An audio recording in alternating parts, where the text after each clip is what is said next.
Hi guys, what's up and welcome to today's video, which is a drawing to clay video.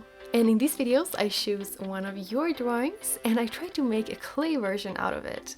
And last year you guys sent in so many beautiful drawings and I really wanted to make another one featuring one of your paintings again. So yeah, here are some of the drawings that I've made to clay in the past. And if you want to check out that video, you can find the link on the screen right now and in the description of this video. And if you like this video, don't forget to subscribe and to turn on the notification bell, cause if you want to, I could do more videos like this one in the future. So, are you guys ready to see what design I'm going to make for this video? It is this painting of a unicorn panda or a panda corn made by Gunjan. And I just think that this one looks super cute. I really wanted to make it in clay, so let's get started and I'll try to recreate it in clay.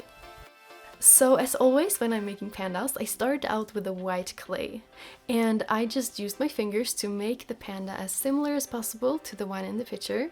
And normally when I make pandas, I make it in two parts, so one piece of clay for the head and one for the body. But I noticed that in the one in Gunjan's picture, there isn't really a line in between the head and the body, so that's why I'm making it in just one piece here. So after working on the shape for a while, this is what I ended up with. And now it is time to make the horn. And since the colors in the horn in the picture just turns up one time each, I didn't want to use my normal technique, which is to just swirl the colors together. So instead I stacked all of the colors on top of each other, trying to give them a little bit of an angle. And then I just took an X-Acto knife and I cut out the shape of the horn. And once I was finished with that, I just put on the horn on the panda. And I then started to make the arms, and they were so simple to do. As you can see in the picture, the arms are just circles. So I just made two black balls and I put them right underneath the head. And I am going to paint on some details later, but I wanted to make the circles around the eyes in clay, so that is what I'm doing here. And for that I just flattened out some black clay while giving it an oval shape. And then I obviously just made the same thing for the second eye. And I also wanted to make the nose in clay, so here I'm just making a tiny little ball and I'm putting it in the middle of the head. And then it is time to make the ears, and for that I just took some black clay and I flattened it out a bit. And then I just cut it in the middle. And by the way, you should never ever cut clay like on my finger like I did here. I just did it because I didn't want to stain the background I was filming on, but normally I would never cut stuff like that.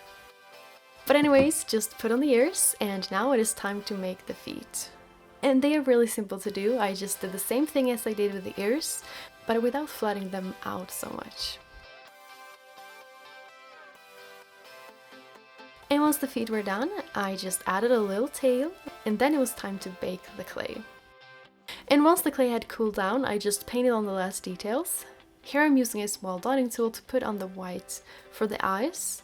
And I also used the needle dipped in paint to make the eyebrows. And then I carefully painted on the mouth. And then I also noticed that the nose had a little bit of white in it, so I added that as well. And all that's left to do now is to glaze it. I'm using UV glaze here, so I'm putting that on and then I left it in UV light for about 10 minutes to harden. And now, finally, here is the finished panda. I think it turned out pretty similar to the drawing, but let me know in the comments what you guys think. One thing that I think I could have made a little bit better is that I could have made the colors a bit more angled, because mine looks pretty straight compared to Gunjan's picture. But anyways, that was everything for today's video. Thank you guys so much for watching, and also a huge thank you to Gunjan who made this very cute drawing, and to everyone else who submitted your pictures last year.